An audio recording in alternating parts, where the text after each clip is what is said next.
Hello students, स्वागत है आपका हमारे यूट्यूब चैनल पे। आज हम लोग बात करेंगे मैथ्स के रिलेटेड। ठीक है, तो देखेंगे अगर समान लंबाई की दो ट्रेनें हैं, ठीक है, तो अगर विपरीत दिशा में चल रही हैं, समान दिशा में चल रही हैं, तो उनकी चाल क्या होगी। ठीक है, अगर इस टाइप का क्वेश्चन आपको दिया हुआ है तो उसके पहले देख लेते हैं हम लोग। ठीक है, ये हमारा बैच है,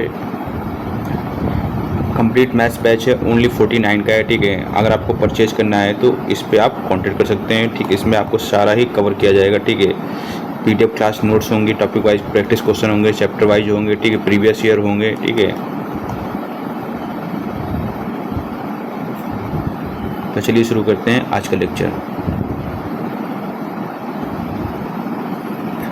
देखो, अगर देखो दो ट्रेनें हैं, ठीक है, अपोजिट डायरेक्शन में चल रही हैं, तो उनकी चाल हमेशा क्या होती है, ये तो पता है, ऐड होती है। ठीक है, अब देखो राम, तो यहाँ पर ये जो फार्मूला होगा T1 + T2 आएगा। ठीक है, अब T1 क्या होगा, पहले ट्रेन को व्यक्ति को पार करने में लगा समय, और T2 क्या होगा, दूसरी ट्रेन को व्यक्ति को पार करने में लगा समय। समान दिशा में चल रही होंगी तो एक ही डायरेक्शन में चलती हैं, तो चालें हमेशा क्या होती हैं, माइनस होती हैं। अब इसमें यहाँ समय क्या होगा, 2 T1 T2 upon T1 - T2। ठीक है, अब क्वेश्चन देख लेते हैं तो इस पर ज़्यादा अच्छी तरह समझ में आ जाएगा।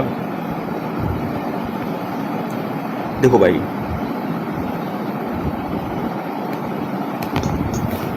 क्वेश्चन कह रहा है कि दो समान लंबाई की,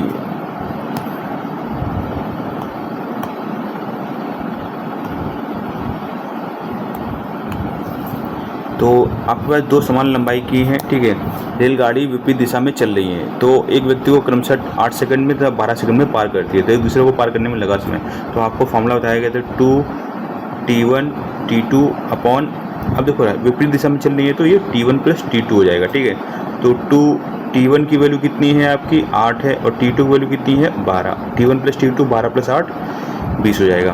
काट दो इसको, 2 दाम 20, 2 पंचे 10, 2 छंग 2 चौको 8। ठीक है, तो 12 चौको 48 बटे 5, 15 45 9.6। तो ऑप्शन नंबर आपका ए सही हो जाएगा। ये चीज़ समझ आई नहीं आई, कोई दिक्कत समस्या बता दो भाई।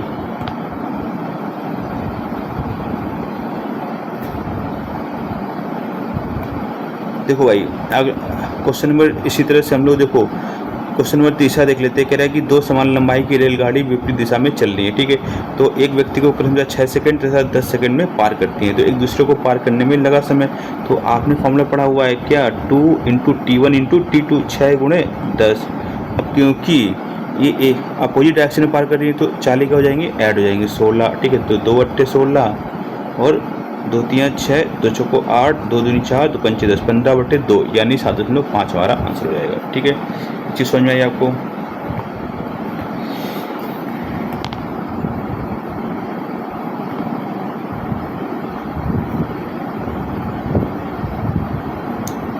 अभी देखो क्या कह रहा है कि दो समान लंबाई की रेलगाड़ी समान दिशा में चल रही है, वे एक व्यक्ति को क्रमशः 9 सेकंड तथा 12 से 15 सेकंड में पार करती है, तो तेज ट्रेन धीमी ट्रेन को पार करने में कितना समय लेंगी। तो बस सीधी सी बात है, अभी क्या होगा ना,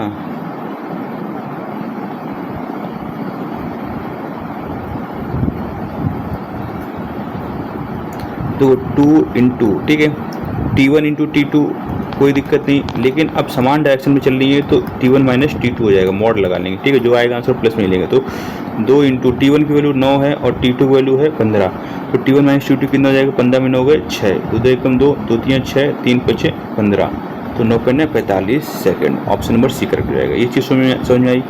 ऐसे ही देखो क्वेश्चन नंबर 4 क्या कह रहा है कि दो समान लंबाई की रेलगाड़ी समान दिशा में चल रही है, तो समान दिशा ये पॉइंट पकड़ना है। ठीक है आपको, तो वे एक व्यक्ति को क्रमशः 12 सेकंड में तथा 20 सेकंड में पार करती हैं, तो तेज ट्रेन धीमी ट्रेन को पार करने में कितना समय लगेगी। तो सिंपल सी बात है भाई, 2 T1 × T2 upon mod T1 - T2। तो ये फॉर्मूला आपको याद रखना है। तो 2 × 12 × 20, T1 की वैल्यू 12, T2 की वैल्यू 20। ठीक है, और T1 - T2 तो 20 में से 12 गए 8। ठीक है, तो 4 दूनी 8 और 4 पंचे 20, 2 छंग 12, तो 6 पंचे 30 दूनी 60। ठीक है, तो ऑप्शन नंबर सी करेक्ट हो जाएगा। समझ में आ गया। तो आज के लिए इतने रखते हैं, छोटी छोटी वीडियो हम लोग लेके आते रहेंगे।